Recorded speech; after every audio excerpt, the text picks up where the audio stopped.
Assalamualaikum warahmatullahi wabarakatuh.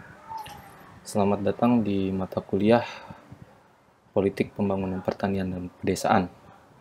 Pada kali ini kita melanjutkan salah satu topik yang diajarkan di dalam mata kuliah ini di pertemuan ke-9 dengan topik bahasan yaitu politik pangan, pertanian, perkebunan, dan peternakan. Materi ini disusun oleh tim pengajar dan banyak merujuk dari buku Involusi Republik Merdesa tulisan Dr. Sofyan Saff.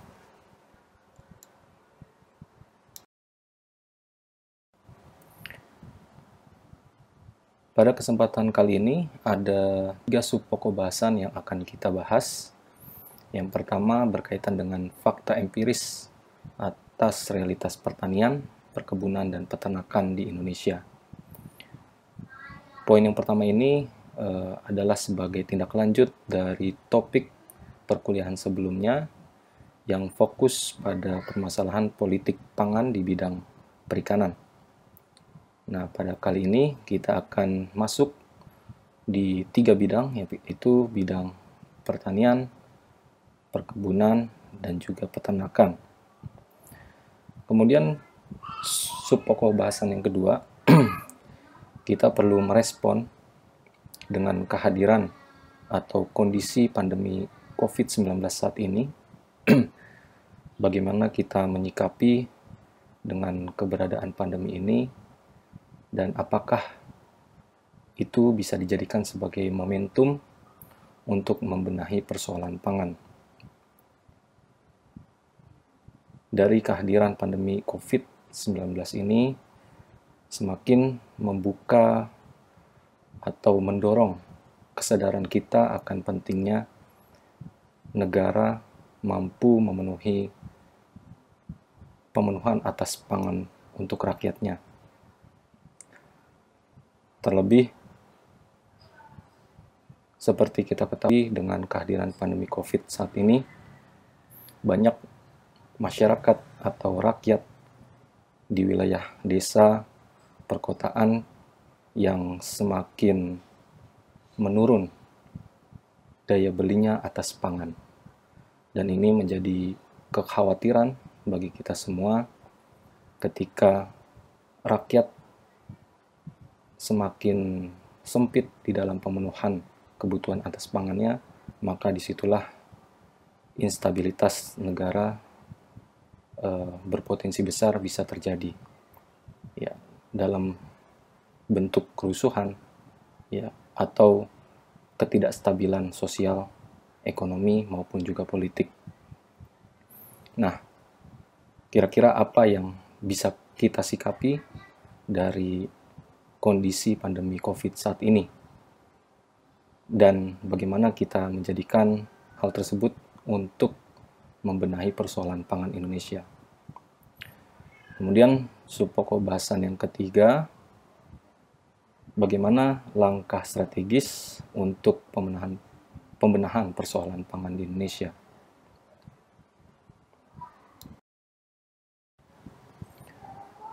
Subpokok bahasan yang pertama, fakta empiris atas realitas pertanian, perkebunan, dan peternakan di Indonesia. Teman-teman mahasiswa sekalian, kita tentunya sadar bahwa negara Indonesia itu terbangun dari banyak desa. Artinya, desa-desa ini menjadi unit terkecil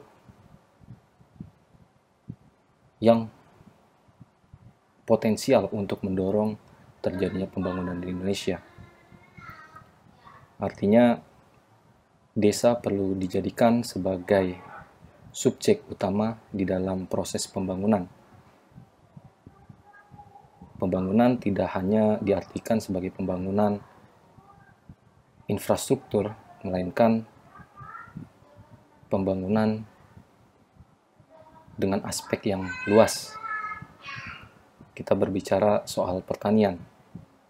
Bagaimana desa dijadikan sebagai subjek di dalam pembangunan pertanian, dan bagaimana desa bisa didorong sebagai subjek pembangunan tentunya dengan meningkatkan sumber daya manusia yang ada di desa.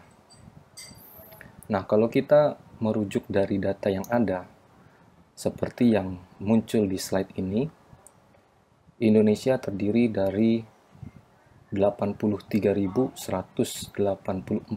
desa dan kelurahan. Jumlah tersebut sangat banyak dan tentunya butuh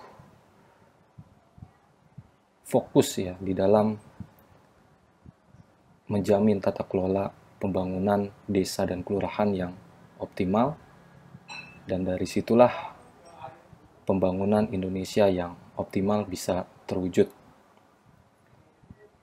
Dari data yang ada, dari jumlah yang banyak desa dan kelurahan, terdapat 73,14% desa dan kelurahan tersebut bertipologi pertanian. Nah, tentunya ini menjadi potensi besar bahwa negara Indonesia itu selayaknya sebagai negara produsen atas produk pangan. Nah, kalau kita lihat secara mendetail, tipologi pertanian terbagi-bagi ke dalam tipologi persawahan, perkebunan, dan perladangan. Kemudian ada juga desa dengan tipologi pesisir, kehutanan, peternakan, pertambangan, dan perdagangan atau jasa. Nah, tentunya dari ragam tipologi ini, di dalam proses pembangunan sebetulnya tidak perlu berorientasi pada penyeragaman atau membuat seragam desa-desa yang ada untuk melakukan proses pembangunan yang fokus pada satu komoditas pangan saja, melainkan untuk membangun komoditas pangan itu harus mempertimbangkan berbagai tipologi tadi.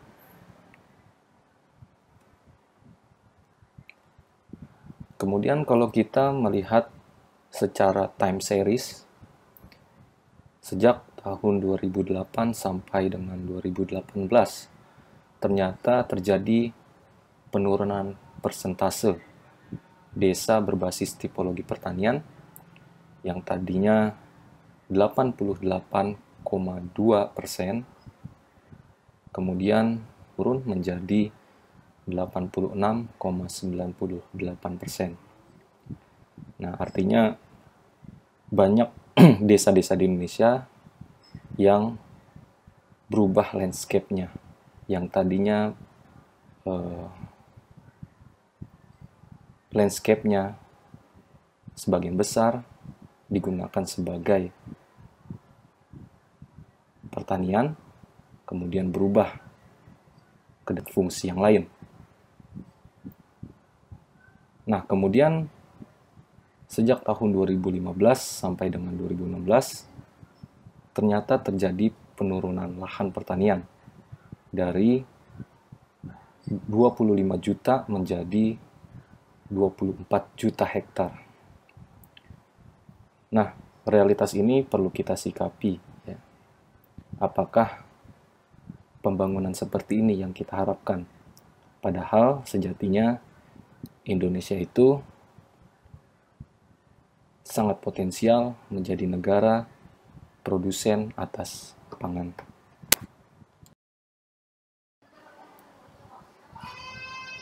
Dari data makro yang telah ditampilkan sebelumnya, meskipun terjadi penurunan jumlah atau tipologi desa dari tahun ke tahun atau terjadi penurunan luasan areal pertanian,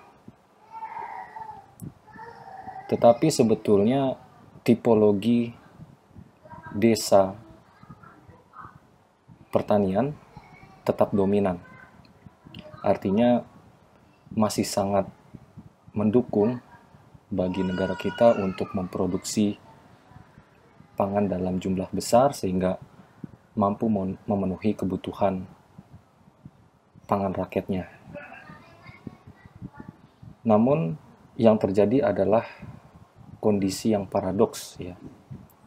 Indonesia sebetulnya memiliki potensi tetapi terus saja melakukan kebijakan impor atas pangan. Ya, kita bisa mengingat-ingat kira-kira komoditas apa sih yang selalu kita impor. Itu selalu. Ya, kemudian tepung, ya, kemudian garam. Nah, mungkin kita mudah untuk menyebutkan komoditas yang diimpor ketimbang kita menyebutkan pangan apa sih yang tidak diimpor oleh Indonesia. Mungkin itu lebih sulit. Nah, padahal pangan itu adalah soal hidup matinya bangsa. Seperti yang diucapkan oleh founding father negara kita, Presiden Soekarno. Ya, mengapa dikatakan pangan adalah soal hidup matinya bangsa? Karena ketika bangsa atau rakyat krisis pangan, maka yang terjadi adalah kehancuran sebuah republik karena kondisi instabilitas sosial, ekonomi, dan politik yang terjadi.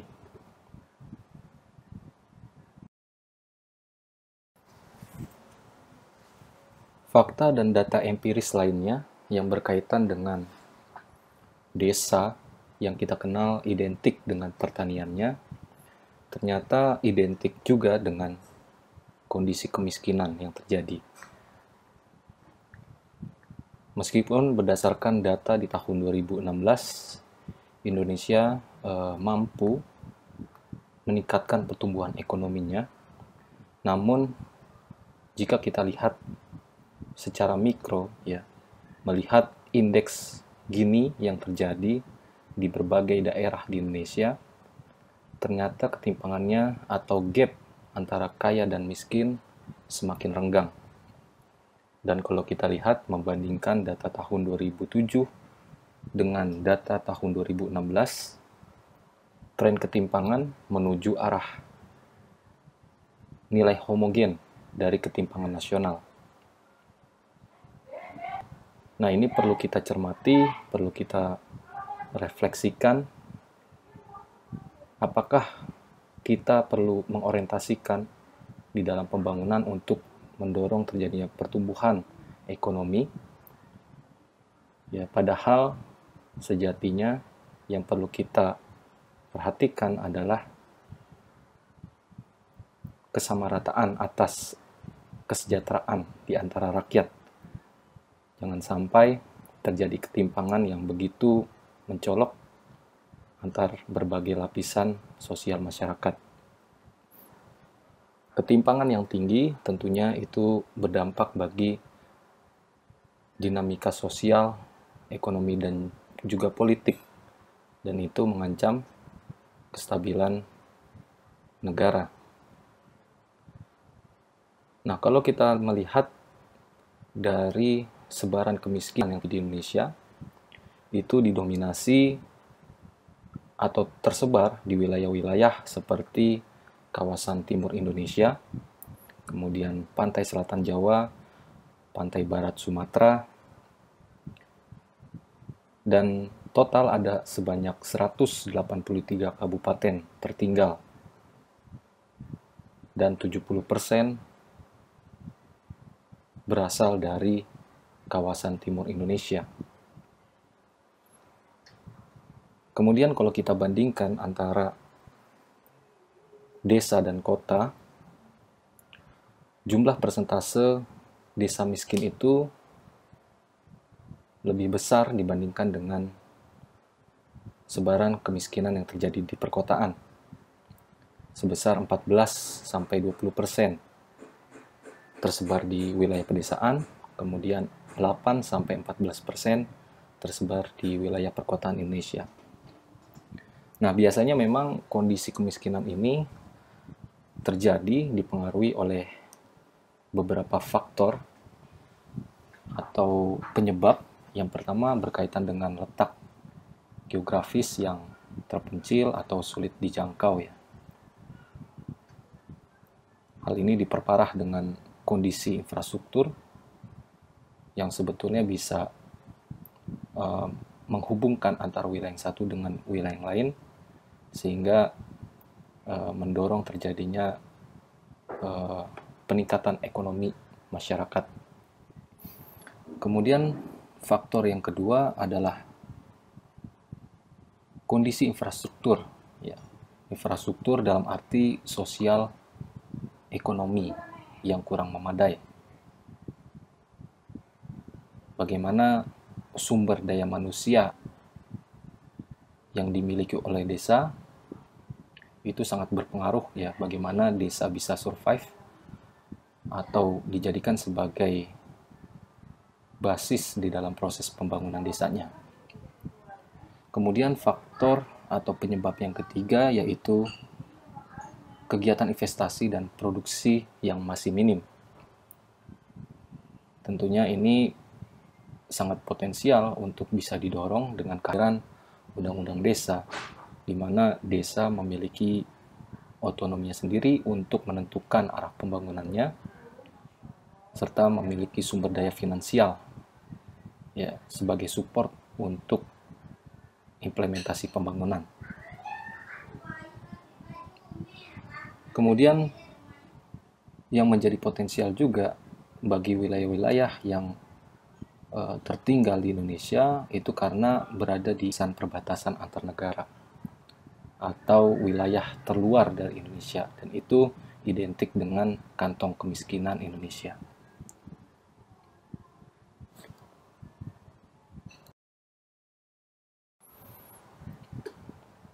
Fakta empiris berikutnya yaitu terjadi lost generation atau golongan muda banyak meninggalkan wilayah pedesaan. Hal ini terjadi karena dua faktor. Faktor yang pertama adalah faktor pendorong, artinya kampung halaman atau desa di mana pemuda itu lahir itu belum bisa memenuhi atas kebutuhan akan lapangan pekerjaan. Kemudian ada juga faktor penariknya, yaitu ada wilayah-wilayah yang lain, dalam hal ini adalah perkotaan, yang dianggap dapat memberikan jaminan bagi mereka atas lapangan pekerjaan. Nah, dua faktor ini yang mengakibatkan banyak golongan muda yang meninggalkan wilayah pedesaan. Padahal, berdasarkan data yang dikeluarkan oleh Bappenas, Indonesia diprediksi pada tahun 2035 itu akan mencapai bonus demografi. Artinya, usia produktif jumlahnya jauh lebih besar dibandingkan dengan usia non-produktif. Yang berarti rasio beban tanggungan itu semakin kecil, artinya usia produktif itu seharusnya bisa optimal untuk menanggung usia non-produktif. Nah, hal ini juga terlihat ya dari data-data yang kami himpun melalui pendekatan data desa presisi di berbagai desa di wilayah Jawa, wilayah Bali, wilayah Sumatera, bahwa memang bonus demografi ini memang betul-betul terjadi. Nah, tentunya ini menjadi potensial. Ya, kalau kita tidak mau ini menjadi buah si malakama. Nah, bagaimana kita menyikapi hal tersebut? Bagaimana Indonesia bisa menyiapkan golongan muda dengan usia produktif ini bisa betul-betul produktif. Kemudian di sisi yang lain, Berdasarkan data sensus pertanian tahun 2013, bahwa 61,8% petani itu usianya lebih dari 45 tahun. Ya, sebenarnya hanya 12,2% petani berusia di bawah 35 tahun. Artinya di sini kita bisa menyimpulkan bahwa pemuda desa itu tidak hanya meninggalkan pedesaan, melainkan juga meninggalkan aktivitas pertanian. Nah, tentunya ini perlu kita sikapi, ya. Padahal pemuda ini potensial kita dorong untuk menjadi subjek dari pembangunan desa, sekaligus subjek dalam pembangunan pertanian di Indonesia.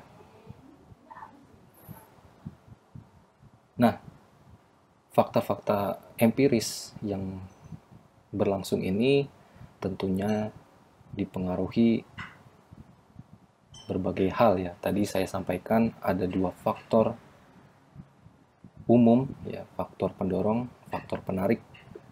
Kemudian ada juga faktor-faktor yang lebih spesifik lagi, yaitu semakin terbatasnya akses ya, dan juga aset lahan yang dimiliki oleh masyarakat pedesaan.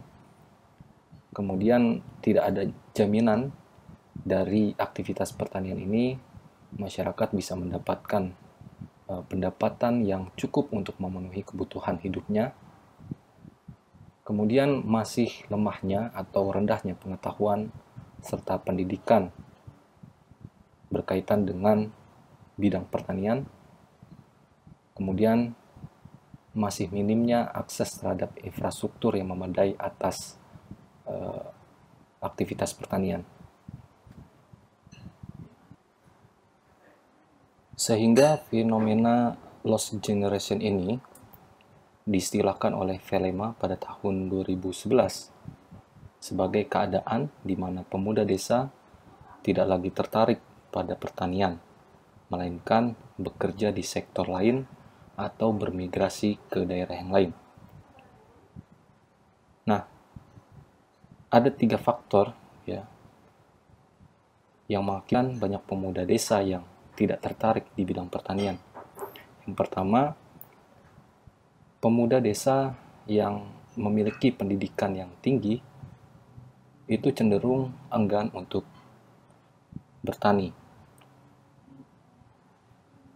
Kemudian yang kedua, pemuda dianggap belum pantas bertani karena tidak memiliki kemampuan teknis atau skill di dalam bertani. Kemudian yang ketiga, pemuda lebih memilih untuk bekerja di sektor industri daripada bertani. Nah, ini tentunya dipengaruhi juga oleh berbagai faktor tadi seperti yang disampaikan sebelumnya. Bisa jadi pemuda enggan untuk berkecimpung di bidang pertanian karena dianggap tidak mampu menjamin akan pemenuhan pendapatan yang bisa memenuhi kebutuhan hidup mereka. Kemudian pertanian ini dianggap kuno, dianggap tradisional, sehingga pertanian itu perlu didorong ya lebih menarik lagi, sehingga banyak pemuda desa yang tertarik untuk terjun langsung di bidang pertanian. Fakta lainnya, Indonesia saat ini terbelenggu atas sistem agrokolonial, yaitu kolonialisme pertanian di era milenial. Hal ini ditandai dengan kehadiran banyak perusahaan raksasa yang bergerak di bidang pangan. Ya, tercatat ada 14 perusahaan besar, mulai dari Metro, Nestle, Unilever, Cargill, sampai dengan Kraft. Nah, kita perlu mengkritisi ya, apakah kehadiran perusahaan raksasa pangan ini sudah terbukti mampu mendorong terwujudnya kesejahteraan petani serta tercapainya kedaulatan pangan. Nah, justru sebaliknya yang terjadi adalah dengan kehadiran perusahaan raksasa di bidang pangan ini ternyata tidak banyak mendorong peningkatan kesejahteraan petani. Sebaliknya, malah melanggengkan kelas buruh petani. Kemudian yang kedua, dengan kehadiran perusahaan raksasa di bidang pangan ini, itu tidak memiliki andil dalam perbaikan nasib petani, kemudian keberlanjutan lingkungan, biodiversitas, dan produktivitas pangan.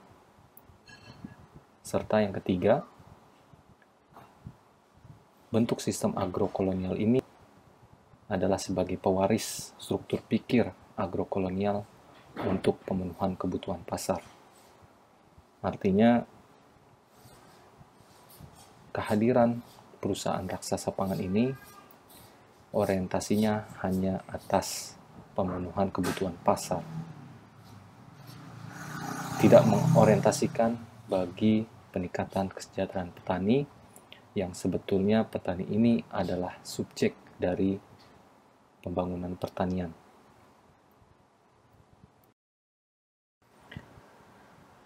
Kemudian di bidang peternakan, pemerintah sering menggadang-gadang upaya yang perlu dilakukan dalam rangka mencapai swasembada daging. Ya, kita sering mendengar di setiap tahunnya negara kita membuka keran impor atas daging dengan alasan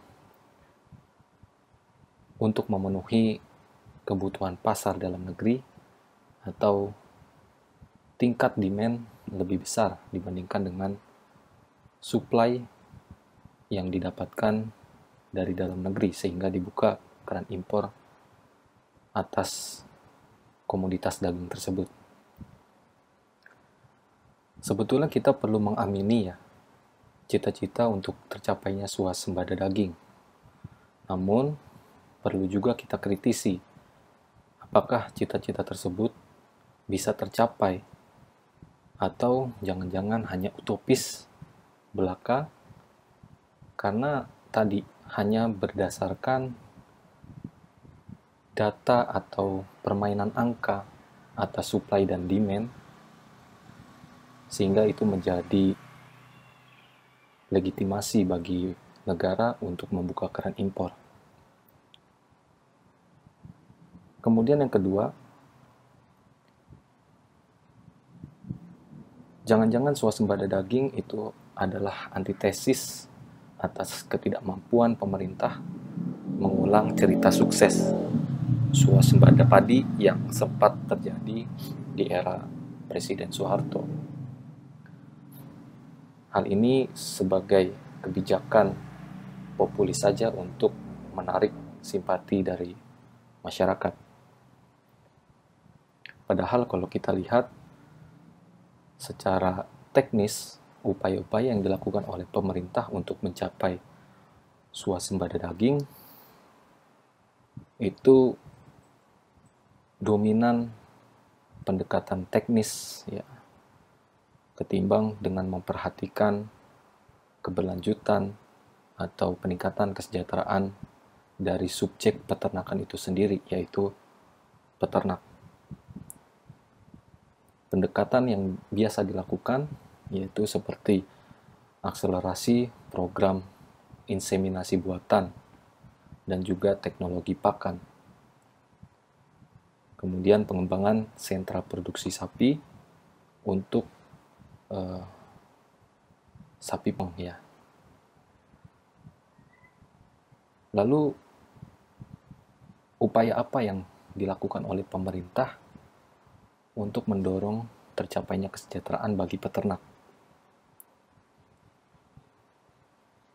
Kalau upaya yang dilakukan ini bias pendekatan teknis semata atau berorientasi pada peningkatan produktivitas saja, Nah, hal inilah yang mendorong terjadinya involusi daging sapi, seperti yang diistilahkan oleh Dr. Sofyan Saf, yaitu sebagai keadaan, ya, kemandekan atau gerakan yang tidak memberikan dampak kemajuan bagi penerapan pola produksi daging sapi. Nah, involusi daging sapi ini dipengaruhi oleh dua faktor, ya, atau dua penyebab. Yang pertama adalah ada beberapa faktor yang saling beririsan, yang saling mempengaruhi satu sama lain, ya, di tingkat peternak, mulai dari bagaimana tata cara budidaya mereka selama ini, kemudian bagaimana background sosial budaya peternak di Indonesia, kemudian bagaimana struktur demografi, kemudian kondisi ekonomi serta politik yang berlangsung. Nah, berbagai dimensi ini saling berkaitan sehingga mengakibatkan terjadinya evolusi daging sapi. Kemudian penyebab utama yang lain yaitu belum terkonsolidasinya peternak rakyat. Peternak rakyat selama ini bergerak sendiri-sendiri, bergerak secara individu, dan orientasi mereka melakukan aktivitas peternakan itu dominan dijadikan sebagai jaminan pengaman pemenuhan kebutuhan hidup di masa krisis, artinya dijadikan sebagai tabungan semata. Nah, ini yang perlu diperhatikan. Bagaimana upaya yang perlu dilakukan untuk tercapainya swasembada daging. Ya, kita tidak hanya berorientasi pada peningkatan produktivitas dengan pendekatan teknis semata, melainkan perlu dipersiapkan pendekatan yang lain, ya, mulai dari pendekatan kelembagaan,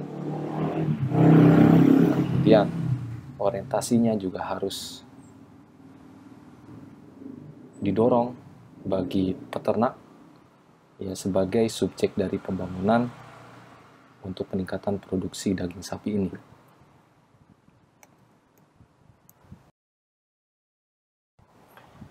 Nah, dari berbagai fakta empiris yang sudah disampaikan tadi, dapat dirangkum, ya, bahwa terjadi pelemahan, ya, di dua aspek, baik objek maupun subjek dari pangan itu sendiri. Pada sisi objek, ternyata terjadi persaingan produksi pangan rakyat dengan pangan korporasi. Dari sini kita bisa melihat siapa yang diuntungkan, siapa yang mendapatkan surplus yang lebih besar, apakah pangan yang dihasilkan oleh rakyat atau pangan yang dihasilkan oleh korporasi. Kemudian yang kedua, terjadi kerusakan ekosistem lahan pertanian.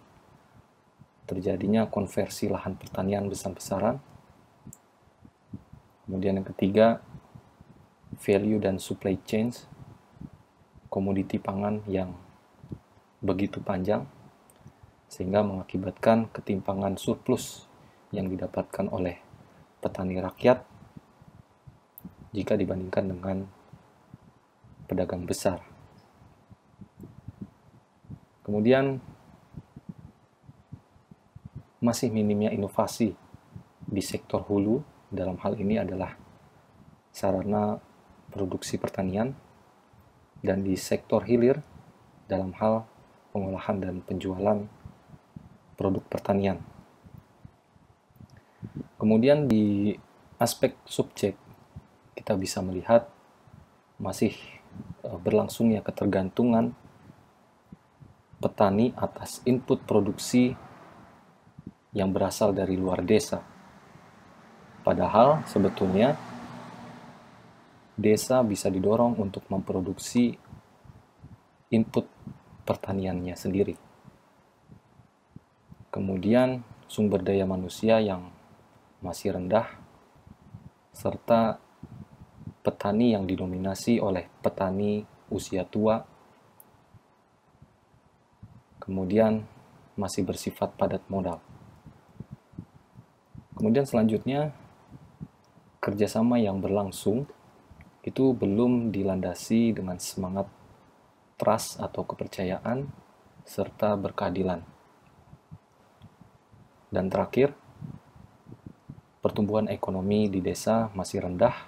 Hal ini dapat diukur dari daya beli warga desa yang masih rendah.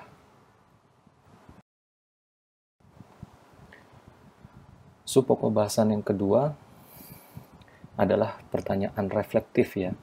Apakah COVID-19 yang saat ini berlangsung itu perlu kita jadikan sebagai momentum untuk membenahi persoalan pangan di Indonesia?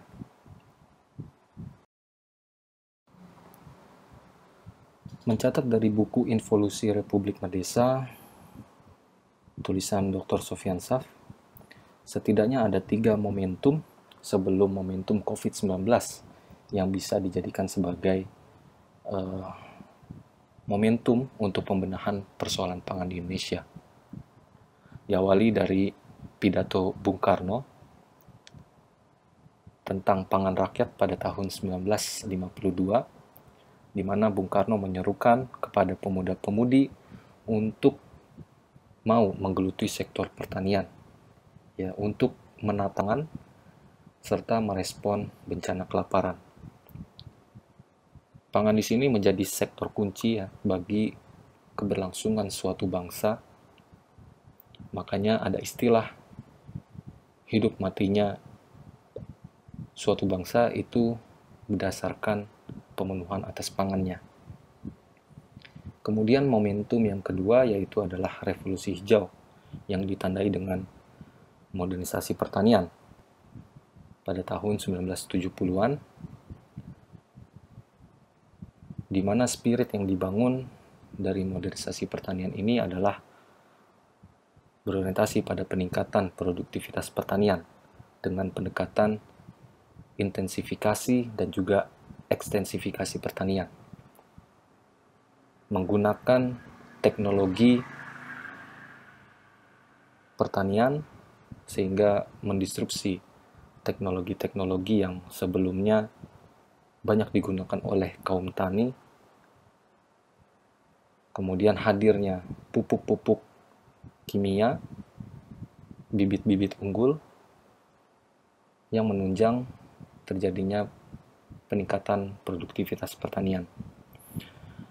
Dan kondisi ini mendapatkan kritik dari Profesor Sayogyo bahwa modernisasi yang berlangsung tidak membawa bagi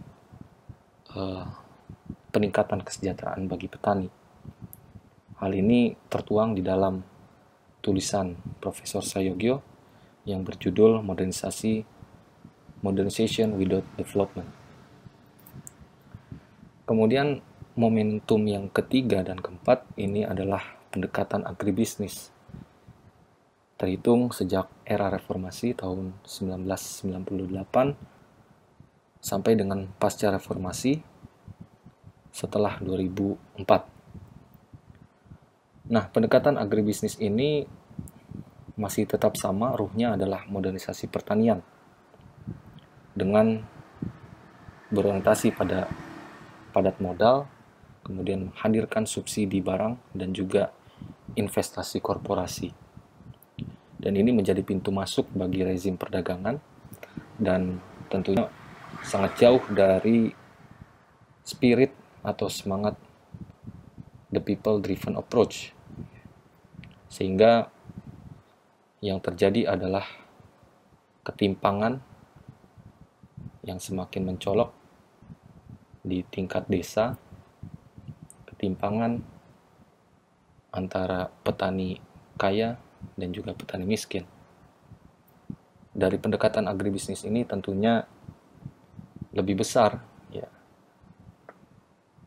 peluang bagi petani kelas atas untuk bisa mendapatkan keuntungan sebesar-besarnya dari kondisi yang ada dibandingkan dengan petani gurem atau petani tidak berlahan. Kemudian yang terakhir, momentum yang sebetulnya saat ini perlu kita sikapi yaitu kondisi pandemi COVID-19. Dari kehadiran pandemi COVID-19 ini berdampak bagi mobilisasi pemuda desa yang tadinya meninggalkan desa untuk kembali ke desa. Ya, mengapa? Karena dengan kehadiran COVID ini banyak sekali lapangan pekerjaan di sektor industri yang tutup atau mengurangi jumlah tenaga kerjanya, sehingga hal ini menjadi dorongan bagi tenaga kerja untuk kembali ke desa. Nah, ini sebetulnya menjadi potensi utama ya, bagaimana pemuda desa ini bisa didorong untuk bisa terjun di dunia pertanian. Karena berdasarkan data yang ada, sektor pertanianlah yang mampu bertahan di era pandemi COVID-19 ini.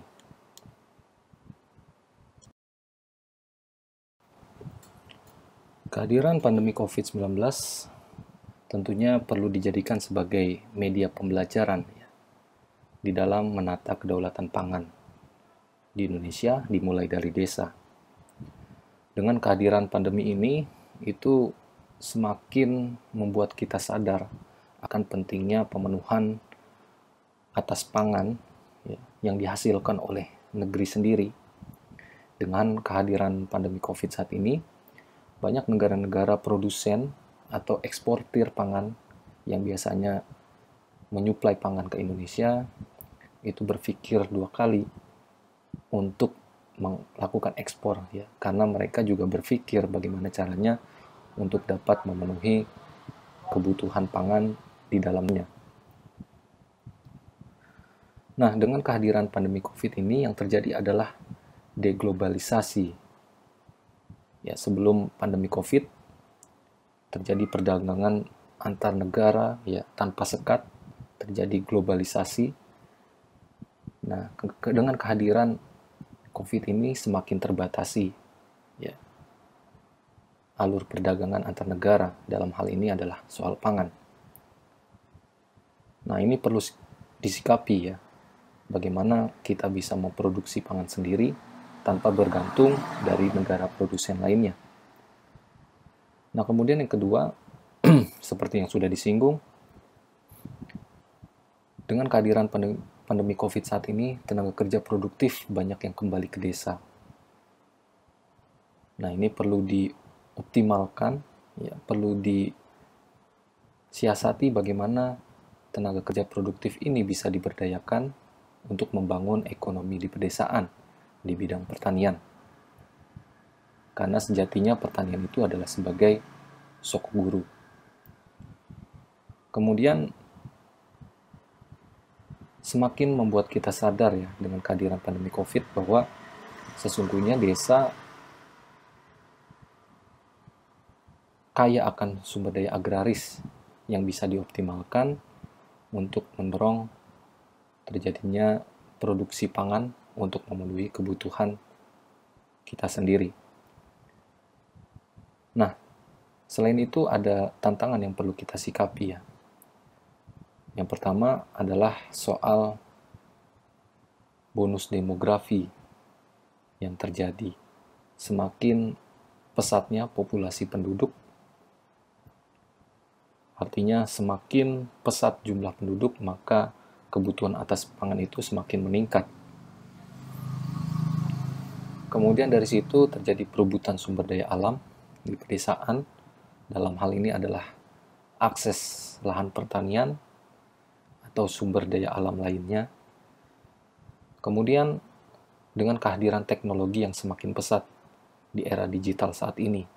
Nah, ini juga perlu disikapi bagaimana teknologi ini bisa digunakan secara optimal untuk mendorong terjadinya pembangunan pertanian atau pembangunan pangan yang lebih memberikan manfaat banyak pihak ya. Kemudian desa juga harus diperkuat karena dengan kuatnya desa, maka negara juga kuat. Nah, hal-hal inilah yang perlu disiasati dalam rangka tercapainya kedaulatan pangan dari desa. Nah, kedaulatan pangan dari desa mau tidak mau harus kita capai. Ya, mengapa? Karena ada 3 alasan. Mulai dari alasan politik, yang berarti bahwa menguasai pangan artinya menguasai dunia. Kemudian aspek ekonomi, menguasai pangan artinya menguasai ekonomi. Dan di bidang atau aspek sosial, menguasai pangan maka menciptakan tertib sosial. Pokok bahasan yang ketiga yaitu langkah strategis untuk pembenahan persoalan pangan di Indonesia. Dari berbagai fakta empiris yang menggambarkan realitas yang berlangsung atas persoalan pangan di Indonesia, perlu ada catatan kritis. Yang pertama yaitu soal swasembada daging. Swasembada daging sejatinya perlu dimaknai kembali ya sebagai upaya pengentasan kemiskinan di pedesaan, ketimbang hanya menjadikan swasembada daging sebagai upaya peningkatan produktivitas komoditas daging semata.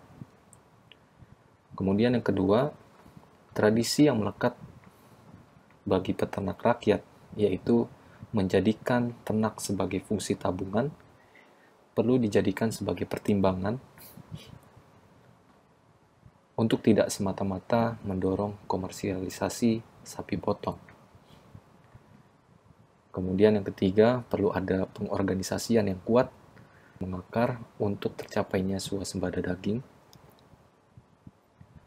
Kemudian involusi daging sapi perlu dicegah atau diantisipasi dengan membangun konsolidasi peternak melalui pendekatan kelembagaan, atau yang sudah kita kenal dengan kelembagaan sekolah peternakan rakyat.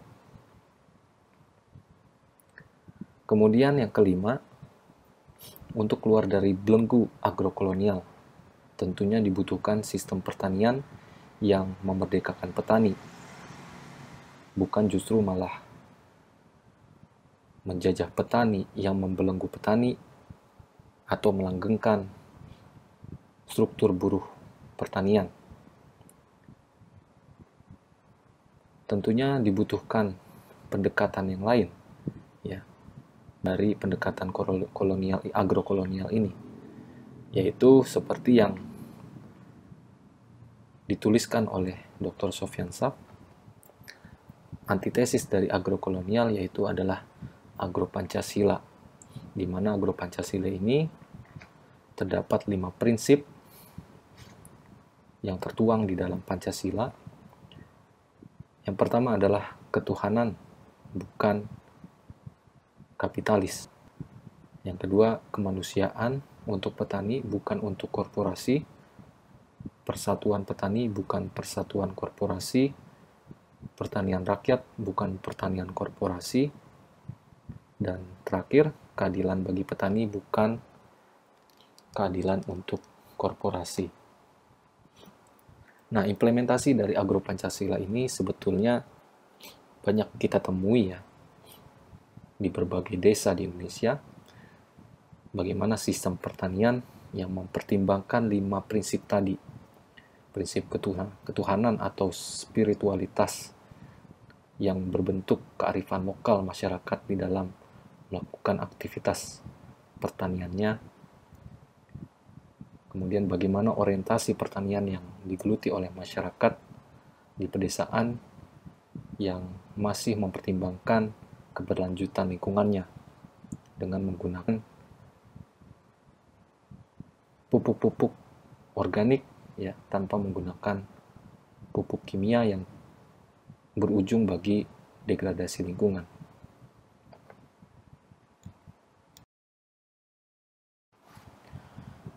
berbagai langkah strategis untuk pembenahan persoalan pangan di Indonesia.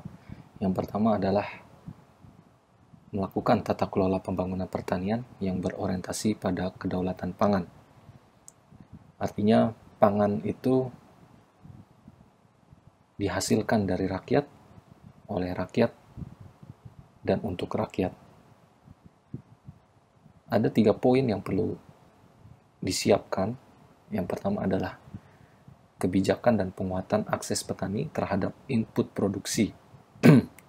Dalam hal ini, yaitu terkait dengan regulasi pertanian yang afirmatif terhadap petani atau berpihak kepada petani. Kemudian memperkuat keterlibatan petani atau pemuda desa di sektor pertanian. Kemudian yang kedua adalah penguatan kelembagaan produksi dan juga pasca produksi.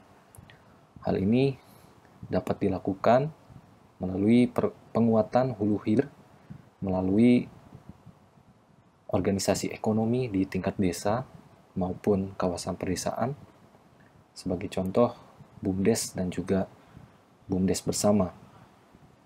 Kemudian yang ketiga, melakukan inovasi dan pengembangan strategi riset pertanian yang dapat dilakukan seperti diseminasi inovasi hulu hilir kepada kelompok atau organisasi petani. Kemudian membangun farmer center berbasis komoditas. Nah, pada poin yang ketiga, yaitu inovasi dan pengembangan strategi riset, ini tentunya menjadi ruang yang perlu diisi oleh perguruan tinggi. Dalam hal ini adalah IPB, bagaimana bisa mentransfer teknologi pengetahuan kepada petani dan pemuda desa.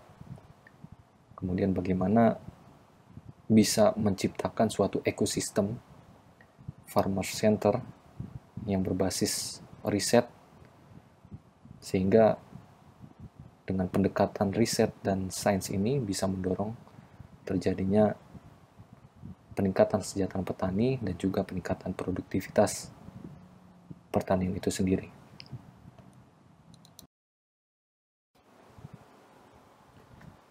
Kemudian langkah yang kedua adalah melakukan 3 bentuk pengorganisasian, yaitu pertama pengorganisasian sosial.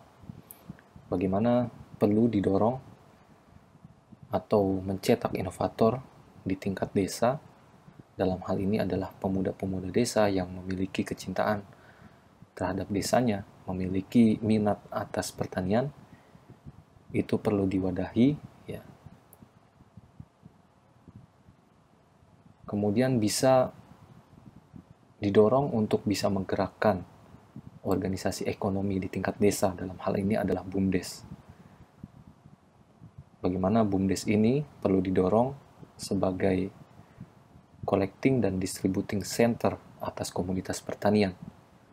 Bagaimana BUMDes didorong untuk mampu membangun produksi saprotan secara masif yang dibutuhkan oleh petani di tingkat desa. Kemudian dengan kehadiran BUMDes ini bisa mendorong terjadinya percepatan peningkatan pendapatan dan kesejahteraan petani, di mana selama ini petani bergantung dari saprotan yang berasal dari luar desanya. Kemudian dengan kehadiran BUMDes ini, petani bisa mendapatkan saprotan dari dalam desanya sendiri yang dikelola oleh BUMDes, dan di situ terjadi perputaran ekonomi di tingkat desa. Artinya yang selama ini surplus pertanian banyak yang keluar atau tidak didapatkan oleh masyarakat desa. Dengan kehadiran ekosistem, dengan dibangunnya pengorganisasian sosial seperti ini, maka surplus pertanian bisa berputar di pedesaan. Kemudian tahapan pengorganisasian yang lainnya yaitu di bidang ekonomi dan produksi. Bagaimana pemuda desa dan juga petani di desa itu bisa didorong untuk mampu memproduksi sarana produksi pertanian dengan green technology, ya, seperti pupuk dasar, herbisida, pestisida, dan insektisida yang selama ini mereka memperolehnya dari luar desa. Kemudian bagaimana didorong aktivitas penanaman komoditi pertanian dengan berbagai komoditas seperti hortikultur, umbi-umbian, dan padi, dan lain sebagainya sesuai dengan potensi desa itu sendiri. Kemudian yang perlu menjadi pertimbangan adalah bagaimana menyiapkan 3K, kontinuitas, kualitas, dan kuantitas dari komoditas pertanian yang diproduksi dari dalam desa untuk bisa dipasarkan hasil produksinya kepada industri atau pedagang. Nah, tentunya ekosistem ini perlu dibangun, ya, dan perlu digeluti oleh pemuda desa dan petani desa itu sendiri.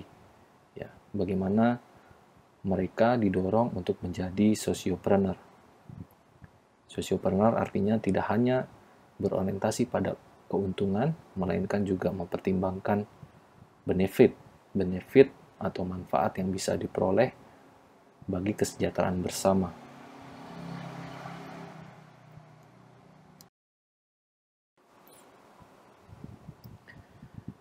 Kemudian yang terakhir adalah pengorganisasian karakter. Jadi secara struktur perlu diorganisir, kemudian secara mental juga perlu diorganisir kepada pelaku-pelaku usaha yang ada di desa. Dalam hal ini adalah pemuda desa dan juga petani di desa. Perlu diperkuat akan nilai-nilai dan norma terkait dengan totalitas, integritas, dedikasi, dan juga loyalitas. Perlu didorong, ya, bagaimana mereka bisa bersungguh-sungguh untuk mencapai tujuan. Dalam hal ini adalah tercapainya kedaulatan pangan di tingkat desa. Kemudian perlu adanya konsistensi dan juga teguh terhadap pencapaian tujuan, siap mengabdikan diri untuk kepentingan kesejahteraan petani, kemudian setia dan patuh terhadap kesepakatan bersama. Nah, artinya pengkarakteran ini yang perlu juga dibangun kepada subjek yang ada di desa. Bagaimana mereka siap untuk membangun kolaborasi, untuk membangun desanya, membangun pertaniannya.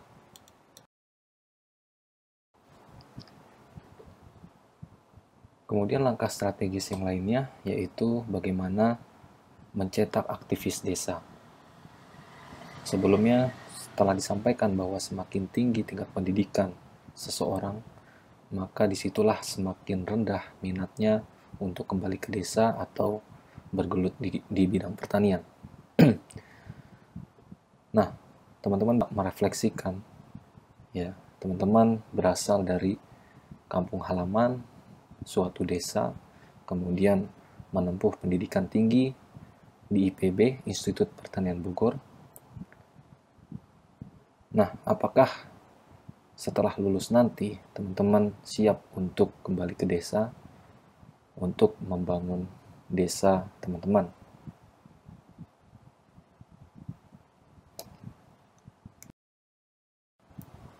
Kemudian langkah strategis berikutnya, selain tadi mempersiapkan pengorganisasian sosial, ekonomi, budaya,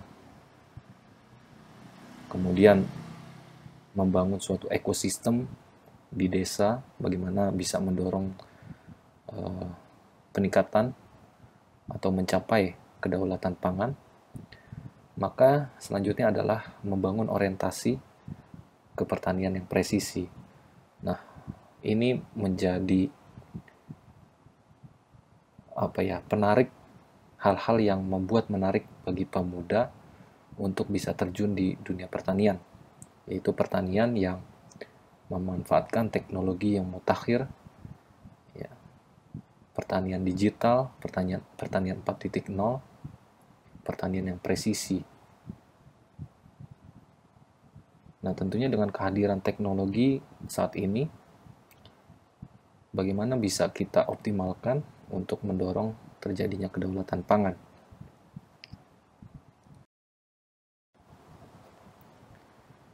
Kemudian yang terakhir, langkah strategis yang dapat dilakukan yaitu membangun sekolah vokasi, pembaruan pertanian dan pedesaan. Nah, tentunya langkah strategis yang kelima ini itu menjadi ruang yang perlu diisi oleh kita sebagai sivitas akademik dari perguruan tinggi, apalagi kita berasal dari Institut Pertanian Bogor yang memiliki segudang ilmu tentang pertanian. Nah, semoga dari 5 langkah strategis tersebut yang bisa dimainkan oleh pemerintah daerah, pusat, kemudian pemerintah desa, dan ada juga dimensi yang perlu diisi oleh kita sebagai perguruan tinggi.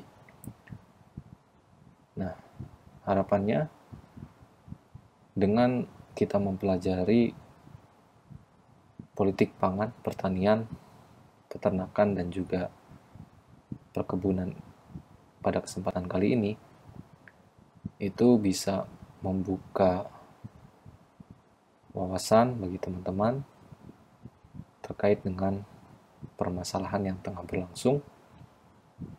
Kemudian bagaimana kita semua bisa menyikapi dengan kondisi saat ini yang terjadi, bisa dijadikan sebagai momentum untuk memperbaiki persoalan pangan di Indonesia, dan ada tawaran langkah-langkah strategis yang dapat dilakukan untuk mencapai kedaulatan pangan.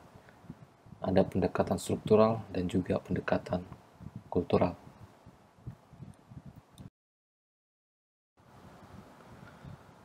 Demikian teman-teman sekalian, kurang lebihnya mohon maaf. Wassalamualaikum warahmatullahi wabarakatuh.